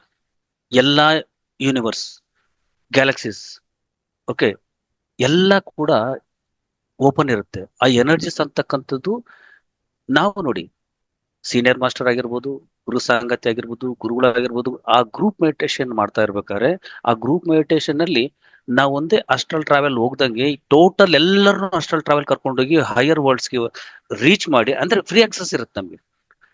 ಆ ಸೀನಿಯರ್ ಮಾಸ್ಟರ್ಸ್ಗೆ ಫ್ರೀ ಆಕ್ಸೆಸ್ ಇರುತ್ತೆ. ಆಕ್ಸೆಸ್ ಎಲ್ಲಿ ಬೇಕಾದ್ರೂ ಹೋಗ್ಬೋದು ಅವರು. ಆ ಅಸ್ಟ್ರಲ್ ಟ್ರಾವೆಲ್ ನಾವು ಒಂದೇ ಮಾಡೋದಲ್ಲ, ನಾವು ಕುತ್ಕೊಂಡು ಧ್ಯಾನದಲ್ಲಿ ಮಾಡ್ಬೇಕಾದ್ರೆ ನಮ್ ಜೊತೆ ಎಲ್ಲ ಟೀಮೇ ಬರುತ್ತೆ. ಈಗ ನಾನು ಆ ಟ್ರೈನ್ ನಡೆಸ್ತಾ ಇದ್ದೇನೆ ಅಂದ್ರೆ, ಆ ಬೋಗಿಲಿ ಇರ್ತಕ್ಕಂಥವ್ರೆಲ್ಲ ಹೆಂಗ್ ಜೊತೆಗೆ ಬರ್ತಾರೋ, ಆ ರೀತಿ ಗ್ರೂಪ್ ಎನರ್ಜಿ, ಗ್ರೂಪ್ ಮೆಡಿಟೇಷನ್ ಮಾಡ್ಬೇಕಾದ್ರೆ ಈ ಗುರುವಿನ ಸಾಂಗತ್ಯ ಅಂತಂದ್ರೇನು, ಗುರುಗಳಂತಲ್ಲ, ಈಗ ಸೀನಿಯರ್ ಮಾಸ್ಟರ್ಸ್ ಗುರು ಸಾಂಗತ್ಯನೇ ಅದು. ಅವ್ರ ಜೊತೆ ಇದ್ದಾಗ ಅದು ಆಕ್ಸೆಸ್ ಫ್ರೀ ಆಗುತ್ತೆ. ಎಲ್ಲಾ ಯೂನಿವರ್ಸ್, ಮತ್ತೆ ಯಾವಾಗ ಆಕ್ಸೆಸ್ ಫ್ರೀ ಆಗುತ್ತೋ ಎಲ್ಲಾ ಮಾಸ್ಟರ್ಸ್ ನಮಗೆ ಕನೆಕ್ಟ್ ಆಗ್ತಾರೆ. ಅಸ್ಟ್ರಲ್ ಮಾಸ್ಟರ್ಸ್ ಕನೆಕ್ಟ್ ಆಗಿ ಯಾರ್ಯಾರಿಗೆ ಏನ್ ಬೇಕು ಅಸ್ಟ್ರಲ್ ಸರ್ಜರಿ ನಡೀತೆ. ಅಲ್ಲಿರ್ತಕ್ಕಂಥವ್ರಿಗೆ ಕೆಲವ್ರಿಗೆಲ್ಲ ಈ ಯಾರೋ ಡಾಕ್ಟರ್ ಸರ್ಜರಿ ಮಾಡೋದಲ್ಲ, ಅವರೇ ಬಂದು, ಎಷ್ಟೋ ಉದಾಹರಣೆಗಳಿದೆ, ಎಕ್ಸಾಂಪಲ್ಸ್ ಎಲ್ಲ ನಮಗೆ ನಮ್ಮ ಎಕ್ಸ್ಪೀರಿಯನ್ಸ್ ಎಲ್ಲ ಎಲ್ಲರ ಹತ್ರ ಕೇಳಿದ್ವಿ. ಅವ್ರಿಗೆ ಬ್ರೈನ್ ಟ್ಯೂಮರ್ ಇರೋದು ಕೂಡ ಬಂದು ಅಸ್ಟ್ರಲ್ ಮಾಸ್ಟರ್ಸ್ ಬಂದು ಸರ್ಜರಿ ಮಾಡಿ ಹೋಗಿದ್ದಾರೆ. ಅಂಥದ್ದೆಲ್ಲ ಸುಮಾರು ಅನುಭವಗಳಾಗಿದೆ. ಸೊ ಈ ರೀತಿ ಆ ಗುರುವಿನ ಸಾಂಗತ್ಯ ಅಂತ ನಮ್ಗೆ ಸಿಕ್ಕಾಗ ಇದೆಲ್ಲ ನಮ್ಗೆ ಒಂದು ಎನರ್ಜಿಸ್ ಅಂತಕ್ಕಂಥದ್ದು ಅವ್ರ ಜೊತೆ, ಅದೇನಂತಾರಲ್ಲ, ಆ ಹೂವಿನ ಹಾರ ಜೊತೆಗೆ ದಾರ ಕೂಡ ಸ್ವರ್ಗಕ್ಕೆ ಸೇರ್ತಾ ಅನ್ನಂಗೆ, ಅವ್ರ ಜೊತೆ ಇದ್ರೆ ನಾವು ಕೂಡ ಶಕ್ತಿಯನ್ನು ಪಡಿತೀವಿ ಅಂತ. ಸೂಪರ್ ಸರ್, ನಿಜವಾಗ್ಲೂ ಎಷ್ಟು ಮಹತ್ವವಾಗಿದೆ ಗುರುವಿನ ಸಾಂಗತ್ಯ ಅನ್ನೋದನ್ನ ತಿಳಿಸ್ಕೊಟ್ರಿ. ಅಂತ ಸಮಯ ಸಂದರ್ಭ ಬಂದ್ರೆ ಆಮೇಲೆ ಇನ್ನೊಂದು ಹೇಳ್ತೀನಿ. ಸರಿ, ಗುರು ಪತ್ರಿ ಸರ್ ಇದಕ್ಕಿದ್ದಂಗೆ ಅವರು ಬಾಡಿ ವೆಕೇಟ್ ಮಾಡಿದ್ರು. ತುಂಬಾ ಜನಕ್ಕೆ ಡೌಟ್ ಶುರುವಾಯ್ತು. 2095 ಅವರು ಇರ್ತಾ ಇದ್ರು, ಅಲ್ಲವ್ರಿಗೆ ಇರ್ತೀನಿ ಅಂತ ಹೇಳಿದ್ರು, ಇಷ್ಟು ಬೇಗ ಯಾಕೆ ಹೋದ್ರು, ಈ ರೀತಿ. ಯಾಕೆಂದ್ರೆ ಯಾವತ್ತೂ ಕೂಡ ಯಾರೇ ಮಾಸ್ಟರ್ಸ್ ಮಾಡ್ತಾರಂದ್ರೆ, ಗುರುಗಳು ಮಾಡ್ತಾರಂದ್ರೆ, ಅದಕ್ಕೆ ಮಹಾ ಉದ್ದೇಶ ಇರುತ್ತೆ. ಅವರು ಡಿಸೈನ್ ಪ್ರಕಾರ ಅದು ಬಂದದ್ದು ಕಂಪ್ಲೀಟ್ ಆದ್ಮೇಲೆ ಹೋಗ್ಲೇಬೇಕು. ಆ ರೀತಿ ಇಡೀ ಪತ್ರಿ ಸರ್ 40 ವರ್ಷಗಳಲ್ಲಿ ಒಂದು ದಿನಕ್ಕೆ 20 ಗಂಟೆಗಳು ಕೆಲಸ ಮಾಡ್ತಾ ಇದ್ರು ಅವರು. ಪ್ರಚಾರ ಆಗಿರ್ಬೋದು, ಧ್ಯಾನ ಆಗಿರ್ಬೋದು, ರ್ಯಾಲೀಸ್ ಆಗಿರ್ಬೋದು, ಒಂದು ದಿನಕ್ಕೆ 24 ಗಂಟೆ. 24 ಗಂಟೆಯಲ್ಲಿ 4 ತಾಸು ಮಾತ್ರ ಅವ್ರು ರೆಸ್ಟ್ ತಗೊಂತಾ ಇದ್ರು, ಇನ್ನ 20 ಗಂಟೆ ಕೆಲಸ ಮಾಡ್ತಾ ಇದ್ರು. ಒಂದು ದಿನಕ್ಕೆ 20 ಗಂಟೆಗಳಂದ್ರೆ ಒಂದು ತಿಂಗಳಿಗೆ ಎಷ್ಟು, ಒಂದು ವರ್ಷಕ್ಕೆ ಎಷ್ಟು, ಆ ರೀತಿ 40 ವರ್ಷ ಒಂದು ದಿನಕ್ಕೆ 20 ಗಂಟೆಗಳು ಕೆಲಸ ಮಾಡಿ, ಅಷ್ಟು ಕೆಲಸ ಮಾಡಿ ನಮ್ಗೆಲ್ಲರನ್ನು ಮಾಸ್ಟರ್ ಆಗಿ ತಯಾರು ಮಾಡಿ, ಅವರು ಕೊಡಂತ ಜ್ಞಾನನ ನೀವು ಕೊಡಿ ಅಂತ ನಮ್ಗೆಲ್ಲ ಹೇಳ್ಬಿಟ್ಟು ಹೋಗಿದ್ದಾರೆ. ಒಂದು 2012ನೇ ಇಸವಿಗೆ ಅವ್ರು ಬಂದಿದ್ದ ಕೆಲಸ ಮುಗಿತು. ಅವ್ರು ಏನು 95ರವರೆಗೂ ಮಾಡ್ಬೇಕಾಗಿತ್ತು ಅದನ್ನ 2012ವರೆಗೆ ಅವ್ರು ಕಂಪ್ಲೀಟ್ ಮಾಡ್ಬಿಟ್ರು. ಅವರು ಕಂಪ್ಲೀಟ್ ಮಾಡಿ ಅವಾಗ್ಲೇನೆ ನಿಮಗೆ ಗೊತ್ತಿದೆ ಅದು ಫೋಟೋನ್ ಬ್ಯಾಂಡ್ಗೆ ನಮ್ಮ ಭೂಮಿ ಹೋಗಿದ್ದು, ಪ್ರಳಯ ಆಗ್ಬೇಕಾಯ್ತು, ಭೂಕಂಪಗಳಾಗ್ಬೇಕಾಯ್ತು. ಅದೆಲ್ಲ ಟೈಮಲ್ಲಿ ಕಾಪಾಡಿದವರು ಮಹಾತಾರ್ ಬಾಬಾಜಿ, ಪತ್ರಿಜಿ, ಮತ್ತೆ ಯೋಗಿಗಳು, ಹಿಮಾಲಯನ್ ಯೋಗಿಗಳು, ಇವರೆಲ್ಲ ಕೆಲಸ ಮಾಡಿರೋದು. ಆ ಕೆಲಸನ 2012ರಲ್ಲಿ ಅವರು ಹೇಳಿದ್ರು. ನೆಕ್ಸ್ಟ್ ಡೇ ಬೆಳಿಗ್ಗೆ ಪತ್ರಿ ಸರ್ 2012 ಡಿಸೆಂಬರ್ 21 ನಂತರ 22 ಬೆಳಿಗ್ಗೆ ಹೇಳಿದ್ರು ಅವರು, ಮೈ ಡ್ಯೂಟಿ ಈಸ್ ಓವರ್. ನಾನು ಏನು ಅಂದ್ಕೊಂಡಿದ್ದು ಅದು ಕಂಪ್ಲೀಟ್ ಆಗಿದೆ ಕೆಲಸ ಅಂತ. ಅವಾಗ್ಲೇ ಅವ್ರ ಜೊತೆನೆ ನಾವು ಡೈರೆಕ್ಟ್ ಆಗಿ ಈ ವರ್ಡ್ಸ್ ನ ಕೇಳಿದ್ವಿ. ನಾನ್ ಬಂದಿದ್ದು ಮುಗ್ದಿದೆ ಅವಾಗ ಹೇಳಿದ್ರು. ಅದಾದ್ಮೇಲೆ ಗೊತ್ತಾಗ್ಲಿಲ್ಲ ಎಲ್ರಿಗೂ. ಇವಾಗ ಕೇಳ್ತಾರೆ ಯಾಕೆ ಏನಂತ. ಆದ್ರೆ ಇಷ್ಟು ವರ್ಷ ಆಗದನ್ನ ನೋಡಿ, 2012ರಿಂದ 2022ರವರೆಗೂ 22ರಲ್ಲಿ ಅವರು ಬಾಡಿ ವಿಕೆಟ್ ಮಾಡಿದ್ರು. ಆ 22ರವರೆಗೂ ಅವ್ರು ಆ ಇಲ್ಲ 24 ಹಾ ಸರ್. 24. ಸೊ ಅಲ್ಲಿವರೆಗೂ 10 ವರ್ಷಗಳ ಕಾಲ 2022ರಲ್ಲಿ ಸರ್. 2012ರಿಂದ 2022 ಅಂದ್ರೆ 12ರಿಂದ 22 10 ವರ್ಷಗಳ ಕಾಲ ಅದನ್ನ ಅವ್ರೇನ್ ಹೇಳಿದ್ರು, ನಮ್ಗೆ ಎಲ್ಲರಿಗೂ ಕೂಡ ಅದನ್ನ ಕಲಿಸ್ಲಿಕ್ಕಿದ್ರು. ಅವ್ರು ಕಲ್ತಿರೋದನ್ನ 2012 ಕಂಪ್ಲೀಟ್ ಆಗಿರೋದನ್ನ ಅವ್ರು ಕ್ರಿಯೇಟ್ ಮಾಡಿ, ಕೋ ಕ್ರಿಯೇಟರ್ಸ್ ತಯಾರು ಮಾಡಿ 10 ವರ್ಷ ಎಲ್ಲರನ್ನು ಮಾಸ್ಟರ್ ತಯಾರು ಮಾಡಿದ್ರು. ಮಾಡಿದ್ಮೇಲೆ ಅವ್ರಿಗೆ ಇನ್ನೇನ್ ಕೆಲಸ ಇದೆ, ನಂದೆಲ್ಲ ಕಂಪ್ಲೀಟ್ ಆಯ್ತು, ಬೇಗ ಇನ್ನ ಹೈಯರ್ ವರ್ಲ್ಡ್ ಅಲ್ಲಿ ತುಂಬಾ ಕೆಲಸ ಇದೆ. ಅವ್ರು ಹೇಳ್ತಾ ಇದ್ದಾರೆ ನಮ್ಮ ಹತ್ರ, ನಾನು ಬಾಡಿ ವೆಕೇಟ್ ಮಾಡ್ತಾ ಇದ್ದೀನಿ. ಮಾಡೋದಕ್ಕೆ ಮುಂಚೆ ನಾನು ಬಾಡಿ ವೆಕೇಟ್ ಮಾಡ್ತಾ ಇದ್ದೀನಿ, ನಾನು ಮೇಲೆ ಹೋಗಿ ಹೈಯರ್ ವರ್ಲ್ಡ್ ಅಂಡರ್ಮೇಡ ಗ್ಯಾಲಾಕ್ಸಿ ಅಂತ ಇದೆ, ಅಲ್ಲಿರ್ತೀನಿ ಹೋಗಿ. ನನ್ನ ಜೊತೆಗೆ ಯಾರ್ಯಾರು ಬರ್ತಾರೆ ಕೈ ಎತ್ತಂದ್ರೆ ನಾವೆಲ್ಲ ಕೈ ಎತ್ತಿದ್ವಿ, ನಾವು ನಿಮ್ ಜೊತೆ ಬರ್ತೀವಿ ಅಂತ. ಬಂದು ನೆಕ್ಸ್ಟ್ ಪಿರಮಿಡ್ ಮಾಸ್ಟರ್ಸ್ ಎಲ್ಲ ಯಾರ್ಯಾರು ಬರ್ತಾರೋ ಎಲ್ಲ ಕೂಡ ಅಲ್ಲೇ ಧ್ಯಾನಮ ಚಕ್ರ, ಅಲ್ಲೇ ಬುದ್ಧ ಪೂರ್ಣಿಮೆ, ಎಲ್ಲ ಅಲ್ಲೇ ಅಂಡರ್ಮೇಡ ಗ್ಯಾಲಾಕ್ಸಿ ಅಲ್ಲೇ ನೋಡಿ. ಅವರು ಈ ತರ ಒಂದು ಲೋಕನೇ ಸೃಷ್ಟಿ ಮಾಡಿದ್ದಾರೆ, ಒಂದು ಗ್ಯಾಲಾಕ್ಸಿನೇ ಸೃಷ್ಟಿ ಮಾಡಿದ್ದಾರೆ. ಹಂಗಿದ್ದಾಗ ಸೊ ಅದನ್ನ ನಾವು ಅವ್ರು ಅವಾಗೆ ಹೇಳಿದ್ರು, ಅವ್ರು ಅಂದ್ಕೊಂಡಂಗೆ 95ರಾಗೆ ಆಗದು ಅಷ್ಟರೊಳಗೆ ಮುಗಿದೋಯ್ತು. ಈಗ ಸಪೋಸ್ ಈಗ ನೀವು ಅನಿತಾ ಅವರು ಅಲ್ಲಿಂದ ನಿಮ್ಮ ಸಪೋಸ್ ಬಳ್ಳಾರಿಯಿಂದ ಬೆಂಗಳೂರಿಗೆ ನೀವು ನನ್ನ ಭೇಟಿ ಮಾಡಕ್ ಬರ್ಬೇಕು ಅನ್ಕೊಳ್ಳಿ, ನೀವು ಬರ್ತಾ ಇರ್ತೀರಿ. ಬಂದಾಗ ನಾನು ಅಲ್ಲಿ ತುಮಕೂರಲ್ಲೇ ನಿಮ್ಗೆ ಸಿಕ್ಬಿಟ್ಟೆ, ತುಮಕೂರಲ್ಲಿ ನಿಮ್ಗೆ ಸಿಕ್ಬಿಟ್ಟೆ, ನೀವು ಬೆಂಗಳೂರಿಗೆ ಬರ್ತೀರ. ಅವಾಗ ನನ್ನ ಹತ್ರ ಮಾತಾಡ್ಲಿಕ್ಕೆ ಬೆಂಗಳೂರಿಗೆ ಬರ್ಬೇಕಾ? ಇಲ್ಲ ಸರ್. ಯಾಕೆ? ಈಗ ಅಲ್ಲೇ ಸಿಕ್ಕಿದ್ನಲ್ಲ ನಾನು, ಇಲ್ಲಿಗೆ ಯಾಕೆ ಬರ್ಬೇಕು? ಆಮೇಲೆ ನೀವು ಬೆಂಗಳೂರಿಗೆ ಏನೋ ಒಂದು ಕೆಲಸ ಮಾಡಕ್ ಬರ್ತೀರಿ, 1 ವಾರ ಅದ್ ಕೆಲಸ ಇರುತ್ತೆ, 5 ದಿನಕ್ಕೆ ಮುಗಿದ್ ಬಿಡುತ್ತೆ. ಮತ್ತೆ 2 ದಿನ ಇರೋ ಅವಶ್ಯಕತೆ ಇಲ್ಲ, ಯಾಕಂದ್ರೆ ಕೆಲಸ ಮುಗೀತು. ಆ ರೀತಿ ಪತ್ರಿ ಸಾರು 2012ಕ್ಕೆ ಮಾಡಿದಕ್ಕೆಲ್ಲ ಕಂಪ್ಲೀಟ್ ಮಾಡಿದ್ದಾರೆ. ಇನ್ನೂ 100 ಜನ್ಮಗಳು ಮಾಡ್ತಕ್ಕಂಥದ್ದನ್ನ ಅವರು ಅಷ್ಟನ್ನೇ ಮುಂಚೆನೆ ಮಾಡ್ವಿ ಎಲ್ಲ ಹೋಗಿದ್ದಾರೆ. ಸೊ ಹಾಗಾಗಿ ಏನು ಇಲ್ಲ, ಯಾರು ಏನೇ ತಿಳ್ಕೊಂಡ್ರು, ಯಾರಿಗೂ ಡೌಟು ಬೇಡ, ಏನ್ ಬೇಡ, ಎಲ್ಲಾನು ಅವ್ರು ನಮ್ಗೆ ಏನ್ ಬೇಕು ಎಲ್ಲ ಕೊಟ್ಟೋಗಿದ್ದಾರೆ. ಜಸ್ಟ್ ಅವ್ರ ಆತ್ಮ ಚೈತನ್ಯ ಜೊತೆ ಇದ್ದಾರೆ, ಯಾರು ಕೇಳಿದ್ರು ಬರ್ತಾರೆ, ಏನ್ ಬೇಕೋ ಕೊಡ್ತಾರೆ. ಸೊ ಈ ರೀತಿ ಪತ್ರಿಸಿ ಬಗ್ಗೆ ಯಾರಿಗೂ ಡೌಟ್ ಬೇಡ. ಅವ್ರು ಏನ್ ಬೇಕು ಎಲ್ಲ ಜ್ಞಾನ ಭಂಡಾರವೇ ನಮಗೆ ಕೊಟ್ಟೋಗಿದ್ದಾರೆ, ನಾವು ಅದನ್ನ ಪಡಿಬೇಕು. ಅವ್ರ ಪಾದಗಳೆಲ್ಲ ಪದಗಳು ಹಿಡ್ಕೊಂಡು ನಾವು ಫಾಲೋ ಮಾಡ್ಕೊಂಡು ಹೋಗ್ಬೇಕಷ್ಟೆ. ಹೌದು ಸರ್, ನೀವ್ ಹೇಳಿದ್ದು ತುಂಬಾನೇ 100% ಸತ್ಯ. ತುಂಬಾ ಜನ ಫ್ರೆಶರ್ಸ್ಗೆ ಪತ್ರಿಜಿನ ನೋಡಿದ ಅನುಭವಗಳನ್ನ ಅವರು ಹೇಳ್ತಾರೆ. ಅವರೇ ಪತ್ರಿಜಿ ಅಂತ ನನಗೆ ಗೊತ್ತಿರ್ಲಿಲ್ಲ ಅಂತ ಕೂಡ ಹೇಳ್ಕೊಳ್ತಾರೆ. ನಿಜ, ಕರೆಕ್ಟ್. ಇನ್ನೊಂದು ನಿಮಗೆ ಪತ್ರಿಜಿ ಇವಾಗ್ಲೂ ಬರ್ತಾರೆ, ಯಾರೋ ಮೂಲಕ ಬರ್ತಾರೆ, ಏನೋ ಹೇಳಿಸ್ತಾರೆ, ಧ್ಯಾನದಲ್ಲಿ ಬರ್ತಾರೆ.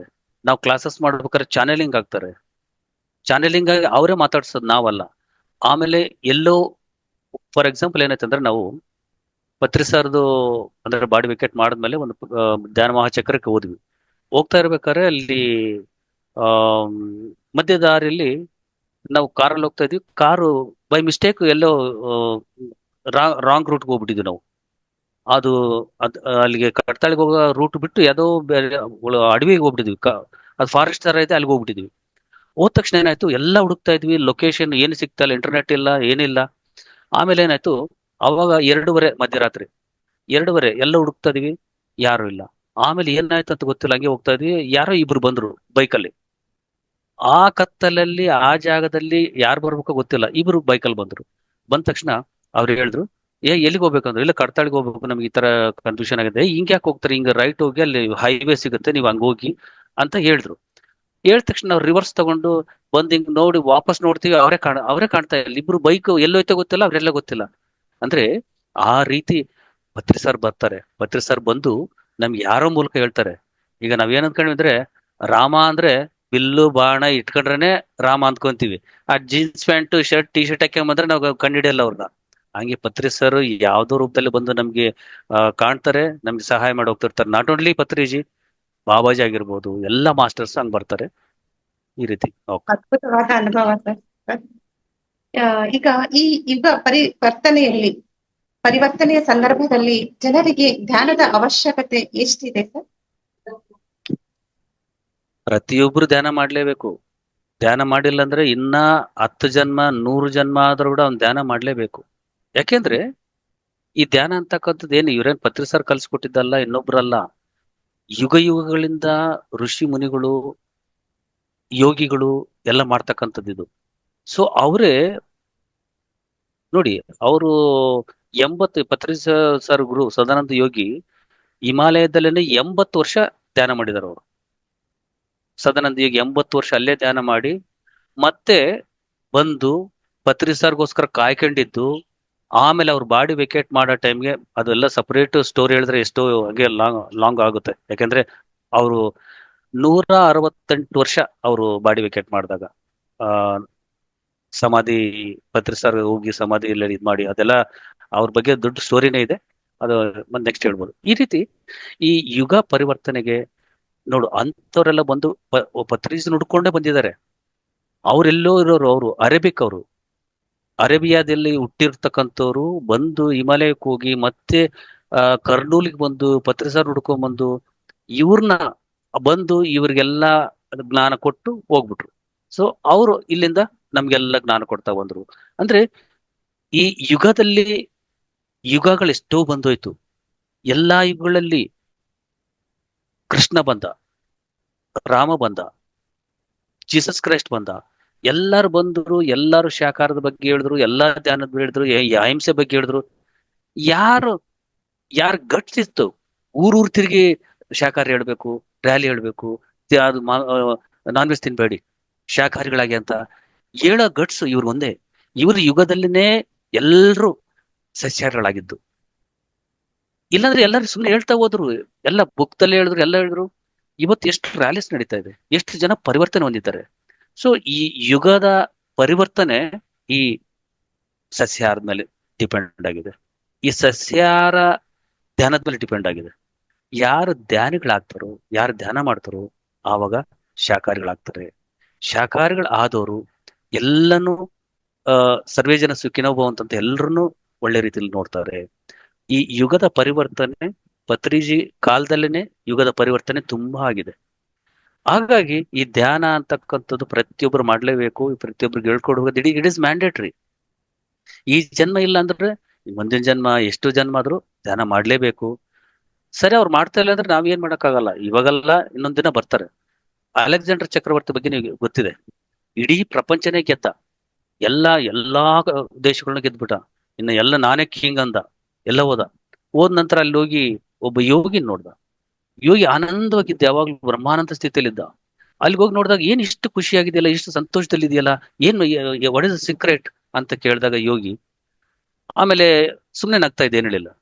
ಆಮೇಲೆ ಇದು ನಾನು ಅವ್ರು ಏನ್ ಹೇಳಿದ್ರಂತೆ, ನಾನು ಇಡೀ ಪ್ರಪಂಚನೇ ಗೆದ್ದಿದ್ದೀನಿ, ನಾನ್ ರಾಜ, ಕಿಂಗ್ ಅಂತ ಹೇಳಿದಾಗ ಅಲೆಕ್ಸಾಂಡರ್ ದಿ ಗ್ರೇಟ್ ಅಂತಾರೆ. ಅವ್ರು ಹೇಳಿದ್ಮೇಲೆ ಅವ್ರು ಹೇಳಿದ್ರು, ನಿನ್ನ ಮನಸ್ಸನ್ನೇ ನೀನು ಗೆಲ್ಲದವನು ಇಡೀ ಪ್ರಪಂಚದನ್ನ ಏನ್ ಗೆಲ್ಲಬಲ್ಲೆ? ನಿನ್ನ ಮನಸ್ಸನ್ನೇ ನೀನು ಗೆದ್ದಿಲ್ಲ, ನೋಡು ಮನಸ್ಸಲ್ಲಿ ಆಲೋಚನೆಗಳು ಹೆಂಗ್ ಬರ್ತಾ ಇದೆ. ಅವಾಗ ಅರ್ಥ ಆಯ್ತು ಅವ್ರಿಗೆ, ಹೌದಲ್ಲ ಅಂತ ಹೇಳಿ ಅದಕ್ಕೆ ಪರಿವರ್ತನೆ ಹೊಂದಿ ಅಲೆಕ್ಸಾಂಡರು ನಾನು ಧ್ಯಾನ ಮಾಡ್ಬೇಕಂತ ತಿಳ್ಕೊಂಡು. ಅಂದ್ರೆ ನೋಡು, ಲಾಸ್ಟ್ ಅಲೆಕ್ಸಾಂಡರ್ ಕೂಡ ಅಂತ ಗ್ರೇಟ್ ಚಕ್ರವರ್ತಿ ಕೂಡ ಅವರು ತಿಳ್ಕೊಂಡ್ರು, ಎಸ್ ಇದು ಹೇಳೋದು ಕರೆಕ್ಟ್ ಅಂತ ಹೇಳಿ. ಮತ್ತೆ ನಿಮಗೆ ಗೊತ್ತು, ಎರಡು ಕೈಗಳನ್ನ ಆ ಪೆಟ್ಟಿಗೆಯಲ್ಲಿ, ಅಂದ್ರೆ ಬರೇ ಕೈಲಿಂದ ಬಂದೆ, ಬರೇ ಕೈಯಿಂದ ಹೋಗ್ತಾ ಇದ್ದೀನಿ ಅಂತ ಆ ಒಂದು ಆ ಇದನ್ನ ಹೇಳಕ್ಕೆ, ಸಂದೇಶ ಹೇಳಲಿಕ್ಕೆ ಆ ಬಾಕ್ಸ್ ಅಲ್ಲಿ ಇಟ್ಟಾಗ ಹೇಳ್ದ ಅವ್ರಿಗೆ, ಎರಡು ಕೈನ ನಾನು ಹೊರಗಡೆ ಇಡಿ, ಬಾಕ್ಸ್ ತುಂಬಾ ಇಡಬೇಡಿ, ಎರಡು ಕೈನ ಹಿಂಗಿಡಿ. ಹಿಂಗಿಟ್ಟಾಗ ಏನಾಗುತ್ತೆ ಅಂದ್ರೆ, ಬರೇ ಕೈಲಿ ಬಂದಿದ್ದೀನಿ, ಬರೇ ಕೈಲಿ ಹೋಗ್ತಿದ್ದೀನಿ, ಏನ್ ಎತ್ಕೊಂಡು ಹೋಗಲ್ಲ ಅನ್ನೋ ಒಂದು ಸಂದೇಶ ಕೊಡ್ಲಿಕ್ಕೆ.